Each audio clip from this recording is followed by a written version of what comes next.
Hey guys, welcome back to my channel. और आज की इस वीडियो में हम बात करने वाले हैं लैंड रिसोर्सेज इन इंडिया की, जो आता है क्लास 12 के चैप्टर 5 में। और इसके पार्ट 1 में हम लैंड रिसोर्सेज की बात करेंगे और पार्ट 2 में एग्रीकल्चरल रिसोर्सेज की। तो ये जो हमारी बुक है वो है इंडिया पीपल एंड इकोनॉमी। इस वीडियो को एंड तक देखना होगा। अगर आपको ये वीडियो पसंद आए तो प्लीज इस वीडियो को लाइक करें, शेयर करें एंड कमेंट करें। और जिसने भी चैनल को सब्सक्राइब नहीं किया है वो प्लीज इस चैनल को सब्सक्राइब कर दे।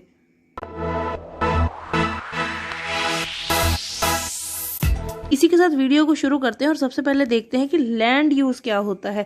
The land use is the human use of land, कि लैंड जो है उसको ह्यूमन कैसे यूज कर रहा है और लैंड का डिस्ट्रीब्यूशन कैसा है। तो जैसा हम सबको पता है कि जो हमारे 100% लैंड है पूरे अर्थ का, उसकी डिवीजन कैसी है कि जो इसका 10% जो एरिया है उसमें हमारे पास रहती है 90% पॉपुलेशन, और जो हमारा रेस्ट 90% एरिया है उसमें रहती है 10% पॉपुलेशन। तो ये क्या शो करता है, हमारा अनइवन लैंड डिस्ट्रीब्यूशन शो करता है। तो इसमें बहुत सारे फैक्टर्स होते हैं जो ये अनइवन डिस्ट्रीब्यूशन को जो है वो इफेक्ट करते हैं। तो ऐसे ही हमारा जो लैंड यूज है उसमें हम लैंड का कैसे यूज करते हैं आज हम उसको देखेंगे। Land use involves the management and modification of natural environment or into built environment such as fields, pastures and settlements. की जो हमारी मॉडिफिकेशन होगी, किसी भी चीज को चेंज करना या उसको मैनेज करना, वो हम लैंड यूज में पढ़ेंगे। और किन चीजों का हम जो है मॉडिफिकेशन करते हैं, फील्ड्स का, पास्चर्स एंड सेटलमेंट्स का। Different types of lands are suited to different uses, कि हम जितना हमारे पास लैंड एरिया है उसको हम डिफरेंटली यूज करते हैं। जैसे अगर हम इस पिक्चर की बात करें तो यहाँ पर हमारे पास जो है वो माउंटेन एरिया है, यहाँ पर रेजिडेंशियल एरिया है, उसके बाद यहाँ छोटे सिटीज हैं, टाउन्स हैं, या यहाँ पर हम देखें कि यहाँ पर फिशिंग विलेज है। तो यही फिशिंग विलेज हम माउंटेन एरियाज में क्यों नहीं बना सकते, क्यों नहीं डेवलप कर सकते, क्योंकि वहां पर हमारे पास कोई भी रिवर सोर्स नहीं है, यहाँ हमारे पास कोस्ट है, इसी वजह से यहाँ पर जो है फिशिंग ग्राउंड्स अच्छे हैं। तो इससे क्या है, लैंड जो हमारा डिस्ट्रीब्यूशन है वो लैंड यूज जो है वो चेंज हो जाता है वहां के फिजिकल फैक्टर्स को लेकर।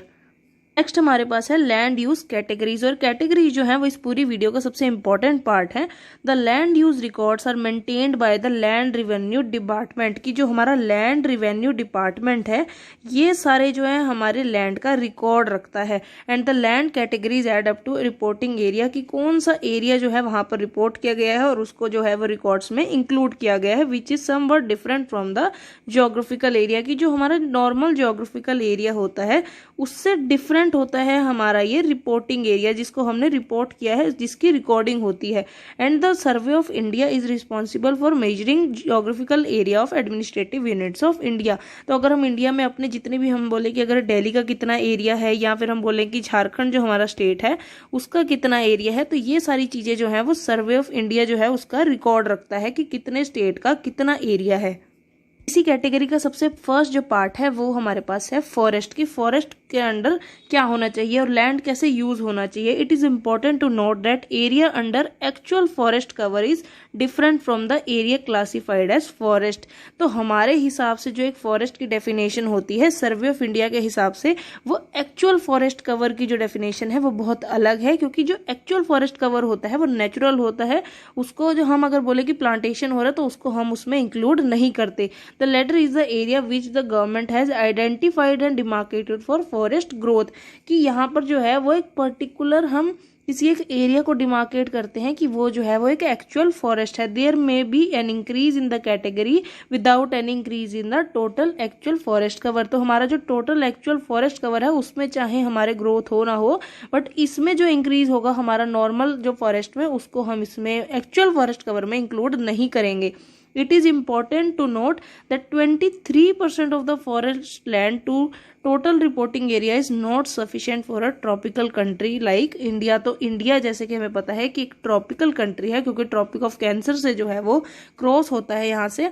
तो यही एक रीजन है कि 23% ऑफ जो फॉरेस्ट लैंड है वो सफिशिएंट नहीं है किसी भी एक कंट्री के लिए लाइक इंडिया, क्योंकि यहाँ का जो 33% ऑफ टोटल लैंड है that should be under forest. की ये जो है गवर्नमेंट ने जो है डिसाइड किया है कि 33% जो एरिया है टोटल हमारी जो कंट्री है उसका कम से कम 33% एरिया फॉरेस्ट के अंडर रहना चाहिए, जबकि इंडिया में इससे 10% कम सिर्फ 23% है, जो कि एक बहुत ही ज्यादा की बात जो है वो हमारे कंट्री के लिए होनी चाहिए and this will require massive tree plantation. और अगर हमें ये 10% की रिकवरी चाहिए तो हमें बहुत ज़्यादा ट्री प्लांटेशन और बहुत ज़्यादा अवेयरनेस और प्लानिंग की ज़रूरत है। सेकंड जो हमारी कैटेगरी है वो है land put to non agricultural uses. तो हमारे पास एक होता है एग्रीकल्चरल यूज के लिए जो हमारा लैंड होता है जहाँ पर हम कल्टीवेशन करते हैं, और इसी के अलावा जितना भी हमारा रेस्ट जो लैंड होता है वो होता है नॉन एग्रीकल्चरल, जहाँ पर हमारे पास कोई भी एग्रीकल्चरल एक्टिविटीज से रिलेटेड लैंड यूज नहीं होता। तो लैंड अंडर सेटलमेंट्स, अब वो सेटलमेंट्स चाहे रूरल हो चाहे अर्बन, और इनमें क्या डिफरेंस होता है इस पे ऑलरेडी एक वीडियो बन चुकी है, तो जिसने भी वो वीडियो नहीं देखी the link will be in the description और in the i button. And infrastructure, roads, canals etcetera, industry, shops, तो जितना भी यहाँ पर अगर आप नोटिस करोगे तो सारा यहाँ पर एग्रीकल्चर से रिलेटेड कुछ भी लैंड यूज नहीं हो रहा and are included in this category. तो ये जो सारा लैंड यूज है ये डिफरेंट होगा और ये आएगा हमारा नॉन एग्रीकल्चर यूज वाली कैटेगरी में। The expansion in the secondary and tertiary activities would lead to an increase in the category of land use. तो जब हमारे पास प्राइमरी एक्टिविटीज आती हैं, प्राइमरी एक्टिविटीज के अंडर क्या होता है, हमारा सारा एग्रीकल्चरल वर्क होता है, तो यहाँ पर हमारे पास क्या आ जाएगी, फर्स्ट कैटेगरी, जहाँ पर हम एग्रीकल्चरल बेस्ड जो है यूज के लिए लैंड को यूज कर रहे हैं, जहाँ पर हम कल्टीवेशन कर रहे हैं। और दूसरा हमारे पास आ जाएंगी सेकेंडरी एंड टर्शरी एक्टिविटीज, जो हमारी या तो मैन्युफैक्चरिंग होती हैं या हमारी सर्विस प्रोवाइडर होती हैं। तो यहाँ पर क्या होगा, हमारे पास जो लैंड यूज होगा वो होगा नॉन एग्रीकल्चर, की यहाँ पर एग्रीकल्चर का कोई भी यूज नहीं हो रहा। कैटेगरी जो है वो है बैरन एंड वेस्ट लैंड। बैरन का मतलब क्या होता है, खाली पड़ा, और वेस्ट क्या होता है, जो कोई यूज का ना हो। The land which may be classified as waste land such as barren hilly terrains, desert lands and ravines normally cannot be brought under cultivation with the technology available। तो हमारे पास कोई भी डेजर्ट एरिया जहाँ पर होता है वहाँ पर हमारे पास होती है सैंड। वहाँ सैंड में क्या होता है, वाटर की अवेलेबिलिटी जो है वो बहुत कम होती है, there is a lack of water available in desert region. तो उस वजह से क्या होता है, यहाँ पर कल्टीवेशन नहीं हो पाती। अब यहाँ पर जब वो कल्टीवेशन भी नहीं हो पाएगी या वहाँ पर जो सैंड है इस वजह से यहाँ पर कंस्ट्रक्शन भी नहीं हो पाती, इसी वजह से इसे हम क्या बोलते हैं, बैरन लैंड, जो खाली पड़ी है, या फिर वेस्ट लैंड, की यहाँ पर ये जो लैंड है वो वेस्ट है, यहाँ पर कुछ भी कल्टीवेट जो है वो नहीं किया जा सकता। फोर्थ हमारी कैटेगरी है permanent pastures and other grazing lands. तो पास्चर्स क्या होते हैं, जो हमारे ग्रेजिंग, जो हमारे लाइफ स्टॉक एनिमल्स हैं जिनको हम रियरिंग के लिए यूज करते हैं या उनको ग्रेजिंग के लिए जो है वो बड़े लैंड चाहिए होते हैं, जैसे हमारे ग्रासलैंड्स होते हैं, तो वो जो हमारे पास कैटेगरी है वो है permanent pastures and grazing lands. A total area of 11 million hectares is devoted to permanent pastures and other grazing land in India. This amounts to about 4% of the total reporting area of the country. और ये हमारे सिर्फ 4% area जो है पूरे India का वो contribute करता है। And grazing takes place mostly in forest and other cultivable land where pastures is available. तो जहां पर भी हमारे पास एग्रीकल्चर एक्टिविटीज होती हैं या हमारे मोस्टली फॉरेस्ट एरियाज होते हैं, वहां पर क्या होते हैं, जो नोमैड्स होते हैं वो कैटल्स रखते हैं या फिर शीप्स रखते हैं। उनकी ग्रेजिंग के लिए जो है नॉर्मली हिली एरियाज में जो है हमें वो ये टाइप के लैंड देखने को मिलते हैं। और जो यहाँ का लैंड यूज होता है वो बेसिकली ग्रेजिंग के लिए होता है, काउस के या हमारे शीप्स के लिए। लैंड की बात करें, and land under grazing is not sufficient in India keeping in a view the large population of life stock. तो हमारे लाइफ स्टॉक की जो पॉपुलेशन है वो इतनी ज़्यादा है कि उसके हिसाब से अगर हम अपना लैंड यूज़ देखें अंडर ग्रेजिंग तो वो बहुत कम है, और इसको सपोर्ट करने के लिए हमें और भी ज़्यादा जो हमारा कॉन्ट्रीब्यूशन है 4% से जो है वो इंक्रीज करना पड़ेगा। कैटेगरी है land under miscellaneous tree crops and groves. तो जितना भी हमारा लैंड है ऑर्चिड्स के अंडर या फ्रूट ट्रीज के अंडर, ये जो कैटेगरी है वो आती है हमारी land under crops and groves में। भी much of this land is privately owned. तो ये जो हमारे ऑर्चिड्स होते हैं या जो हमारे ये हम बाग बोलते हैं जिनको, कि जो हमारे फ्रूट्स के जो ये सारे प्लांटेशंस वगैरह होते हैं ये जो है मोस्टली प्राइवेटली ओन्ड होते हैं। And this include all cultivable land which is not included under the net sown area but it put to some agricultural use. तो नेट सोन एरिया हम कहाँ यूज करते थे अपनी पॉपुलेशन डेंसिटी के लिए, कि कौन सा ऐसा एरिया है जिसको हम अंडर कल्टीवेशन कंसीडर करते हैं, बट यहाँ जो है वो नेट सोन एरिया के अंडर हम नहीं कंसीडर करते, but most of the cultivable land जो है इसको हम एग्रीकल्चरल यूज के लिए यूज करते हैं। कैटेगरी है हमारे पास कल्चरलेबल वेस्ट लैंड। तो यहाँ पर कल्चरलेबल वेस्ट लैंड क्या है, any land which is left fallow uncultivated for more than 5 years। अगर हम किसी भी एक लैंड को जहाँ पर हमारी कहीं पर भी कल्टीवेशन हुआ करती थी उस लैंड को अगर हमने कम से कम 5 सालों के लिए, फॉर मोर देन 5 ईयर्स जो है हमने ऐसे ही खाली छोड़ दिया, तो उस लैंड को हम क्या बोलते हैं, culturable waste land. It can be brought under cultivation after improving it through reclamation practices. तो यहाँ क्या होता है, ये मोस्टली जो होता है ये, इसको हम स्लैश एंड बर्न या झूम शिफ्टिंग कल्टीवेशन भी बोलते हैं, क्योंकि यहाँ क्या होता है कि आपने एक लैंड को एक टाइम पर कल्टीवेशन की, यहाँ पर ठीक है, आपने एक टाइम पर यहाँ पर कोई ना कोई ग्रो करी। अब क्या होगा, धीरे धीरे यहाँ की जो सॉइल की फर्टिलिटी है वो खत्म हो जाएगी।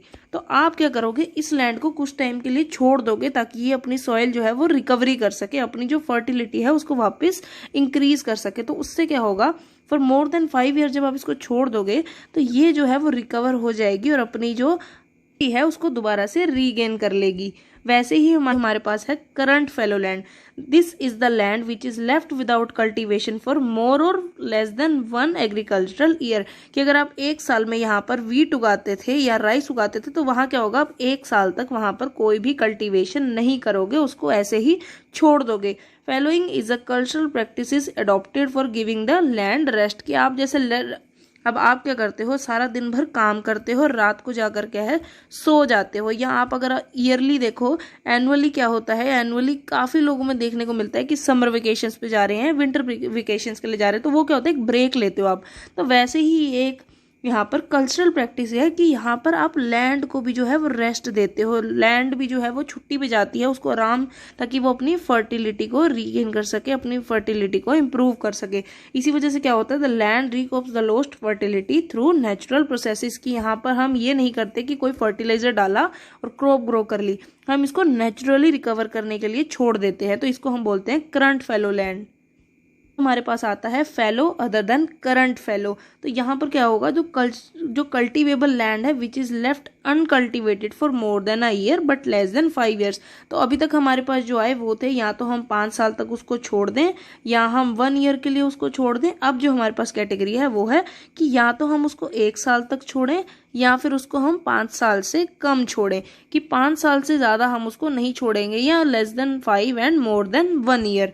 तो यहाँ पर क्या होगा, if the land is left uncultivated for more than 5 years it will be categorised as culturable waste land. कि अगर हम उसको 5 साल तक छोड़ देंगे तो वो तो कैटेगरी चेंज हो जाएगी, वो हमारे पास कल्चरेबल वेस्ट लैंड आ जाएगा। इसी वजह से हम इसको 5 साल से कम लेकिन 1 साल से ज़्यादा जो है वो खाली रखते हैं, ताकि अपनी फर्टिलिटी को जो है वो सॉइल के बेसिस पे डिपेंड करता है कि सॉइल के हिसाब से हम देखते हैं कि किस कैटेगरी में हम उसे छोड़ सकते हैं। कि अगर कोई सॉइल ऐसी है जो 1 साल में रिकवर कर सकती है तो हम उसको करंट फैलो में छोड़ेंगे। अगर हमें लगता है कि वो सॉइल जो है वो इतनी अच्छी नहीं रही कि उसको 5 साल लगेंगे, तो उसको हम कल्चरेबल वेस्टलैंड में छोड़ देंगे।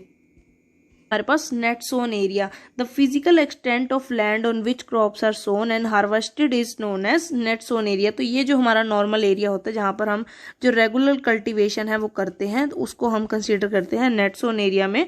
And there is an urgent need to increase the net sown area for meeting the food and other requirements of rapidly increasing population in India. तो जैसे अगर हम लैंड की बात करें तो लैंड जो है वो इंडिया के पास फिक्स है, उसके पास उतने ही स्क्वायर किलोमीटर्स है, लेकिन पॉपुलेशन जो है वो रैपिडली बढ़ती जा रही है। का बर्डन जो है वो सेम अमाउंट ऑफ लैंड पे जो है आ रहा है। इसी वजह से हमें लैंड जो है, एग्रीकल्चरल लैंड जो है, नेट सोन एरिया जो है, उसका लैंड यूज जो है वो हमें इंक्रीज करना पड़ेगा। पॉइंट है हमारे पास वो है land use changes in India. की इंडिया में इंडिपेंडेंस के बाद से देखें या कुछ एक डेकेड्स में देखें तो लैंड यूज जो हमारे पास पैटर्न है वो कैसे चेंज हुआ है। Land use in a region to a large extent is influenced by the nature of economic activities carried out in that region. However, while economic activities change over time, land, like many other natural resources, is fixed in terms of its area. तो area जो है हमारे पास वो कहीं ना कहीं जो है वो फिक्स होता है, उसको हम कहीं भी बढ़ा या कम नहीं कर सकते। अगर इंडिया के पास जितना अमाउंट ऑफ एरिया है वो उतना ही रहेगा, उसको हम इंक्रीज नहीं कर सकते जब तक हम दूसरे कंट्री से जो है वो कुछ लैंड ले ना ले। तो ऐसे ही जो 3 कैटेगरीज हैं हमारी वो हैं कि हमारे पास इकोनॉमी जो है वो जब चेंज होती है, हमारी साइज है इकोनॉमी का वो चेंज होता है, या इकोनॉमिक एक्टिविटीज चेंज होती हैं, उसी के साथ साथ जो हमारा लैंड है, जो उसका यूज है, वो भी हमारे साथ चेंज हो जाता है। बस है साइज ऑफ द इकोनॉमी। जैसे जैसे हमारी इकोनॉमी जो है वो ग्रो करेगी, उसी के साथ जो हमारा लैंड यूज है, जिसमें भी हम लैंड का यूज़ करते थे वो पैटर्न जो है वो चेंज होता चला जाएगा। Measure in terms of value for all the goods and services produced in the economy, कि हमारी इकोनॉमी से कैसे पता लगता है कि इकोनॉमी ग्रो कर रही है, जब वो गुड्स एंड सर्विसेज की जो वैल्यू है वो इंक्रीज हो जाती है, grows over time as a result of increasing population, change in income levels, available technology and associated factors, की इनसे एसोसिएटेड जितने भी हमारे फैक्टर्स होते हैं पॉपुलेशन से रिलेटेड, कि पॉपुलेशन इंक्रीज हो रही है, उनके ट्रेड है वो बढ़ रहा है, या हमारे ट्रांसपोर्टेशन फैसिलिटीज हैं, इसी वजह से रोड्स के अंडर जो लैंड यूज है वो चेंज हो रहा है। As a result the pressure on land will increase with time and marginal lands would come under use, की जितना भी हमारा जो पहले रोड होते थे, रोड के साइड में क्या है, हमें बहुत दूर दूर जाकर कोई रेस्टोरेंट दिखते थे, कि यहाँ पर बहुत सारा लैंड जो होता था वो मोस्टली फैलो लैंड होता था, कि खाली पड़ा दिखता था। बट आज के टाइम में देखें कि ये सारा एरिया जो है वो इंफ्रास्ट्रक्चर जो है वो इंक्रीज होता जा रहा है, उतनी ज़्यादा डेवलपमेंट होती जा रही है, और रोड्स के साइड में जितने भी हमारे हाईवेज के साइड में है हमें बहुत सारे रेस्टोरेंट्स जो हैं वो सीरीज में दिखते हैं। तो ये क्या है, एक लैंड यूज जो है वो पैटर्न जो है वो पैटर्न धीरे धीरे चेंज हो रहा है विद चेंज इन डेवलपमेंट, जैसे जैसे डेवलपमेंट बढ़ रही है वैसे वैसे जो लैंड यूज पैटर्न है वो भी चेंज होता जा रहा है। इकोनॉमी, तो यहाँ पर क्या होगा, हम एक्टिविटीज़ की बात करेंगे कि जब हमारी प्राइमरी एक्टिविटीज़ थी तो हमारा बहुत सारा लैंड जो था वो एग्रीकल्चरल यूज़ में यूज़ होता था। अब क्या हुआ, जब हमारी ये एग्रीकल्चरल लैंड से हमारी सेकेंडरी एंड टर्शरी एक्टिविटीज़ आई, जो हमारा टर्शरी सेक्टर आया, तो यहाँ क्या हुआ, सर्विसेज प्रोवाइड होने लग गई। तो बहुत सारे लैंड जो है, जैसे पहले एक आपने सुना होगा कि बहुत सारे कन्फ्लिक्ट्स भी हुए इसी चक्कर में, कि बहुत सारा हमारा क्या होता था, एग्रीकल्चर लैंड होता था, यहाँ हमारी फील्ड्स होती थी। तो गवर्नमेंट ने क्या करा, यहाँ पर हाईवेज बनाने के लिए बहुत सारे एग्रीकल्चर लैंड जो है वो वहाँ के प्राइवेट ओनर से खरीद लिए, जिनकी वजह से बहुत सारे कन्फ्लिक्ट्स भी हुए कि वो लोग नहीं बेचना चाहते थे। तो यही हुआ कि जितने ट्रांसपोर्टेशन के चक्कर में या हमारे फ्लाईओवर्स के चक्कर में क्या हुआ, बहुत सारा लैंड जो एग्रीकल्चरल यूज में आता था वो न कहीं सेकेंडरी या टर्शरी एक्टिविटीज में जो है वो कन्वर्ट हो गया। And this type of change is common in developing countries like India, की इंडिया जो भी एक डेवलपिंग कंट्री है वहां पर हमें ये चेंज बहुत जल्दी देखने को मिलता है कि प्राइमरी एक्टिविटीज से जब शिफ्ट होता है सेकेंडरी और टर्शरी की तरफ, तो लैंड यूज जो है वो भी ऑटोमेटिकली चेंज हो जाता है from agricultural to non agricultural uses. पास है प्रेशर ऑफ एग्रीकल्चरल लैंड, कि यहाँ पर जो हमारे पास एग्रीकल्चरल लैंड थी वो धीरे धीरे क्या हुई, डिक्लाइन हो गई, लेकिन पॉपुलेशन जो थी वो उसके उल्टे चल रही थी, क्योंकि पॉपुलेशन तो है वो ऑलरेडी इंक्रीज होती जा रही है। तो जो हमारा प्रेशर है वो किस पर आ रहा है, एग्रीकल्चरल लैंड पे, ताकि जो pressure on agricultural land for agricultural activities does not decline, की जो प्रेशर है वो कम नहीं हो रहा, लेकिन जो हमारा लैंड है वो कहीं ना कहीं कम हो रहा है। इसी वजह से जो हमारा जितना भी एग्रीकल्चरल लैंड अभी बचा है उस पर बहुत ज़्यादा पॉपुलेशन का प्रेशर है। Developing countries, the share of population dependent on agriculture usually declines much more slowly compared to the decline in the sector's share in GDP, कि जितने भी हमारे डेवलपिंग कंट्रीज हैं उनका जो शेयर है पॉपुलेशन का वो एग्रीकल्चर पे ज़्यादा डिपेंड करता है, बट जो उनका GDP है उसमें उनका कंट्रीब्यूशन क्या है, धीरे धीरे कम होता जा रहा है। And the number of people that the agricultural sector has to feed is increasing day by day, कि जो एग्रीकल्चर हमारा लैंड है, एग्रीकल्चर लैंड है वो क्या है, डिक्लाइन कर रहा है, बट पॉपुलेशन जो है वो इंक्रीज हो रही है, क्योंकि इस पर लैंड पर क्या होगा, इस पॉपुलेशन को फीड करने का, उनको खिलाने पिलाने का जो प्रेशर है वो बहुत ज़्यादा हो जाएगा। चीज होगी कि अगर हम एक ही एग्रीकल्चर लैंड पर बार बार उसी पॉपुलेशन को खिलाने के लिए जो है वो प्रोडक्शन करते रहेंगे, उसी वजह से क्या होगा, उसकी सॉइल फर्टिलिटी जो है वो कहीं ना कहीं खत्म हो जाएगी, जिसके लिए बहुत सारे केमिकल जो हमारे केमिकल फर्टिलाइजर्स होते हैं, पेस्टिसाइड्स होते हैं, उनका हमें यूज करना पड़ेगा। 1950 और 1951 से और 2014 और 15 का डेटा देखें तो जो चेंजेस हैं वो हमें देखने को मिले हैं 4 ग्रुप्स में, कि 4 ग्रुप्स जो हैं जिनमें डिक्लाइन देखने को मिला है और 4 जो हमारे ग्रुप्स हैं उनमें जो है हमें इंक्रीज देखने को मिलता है।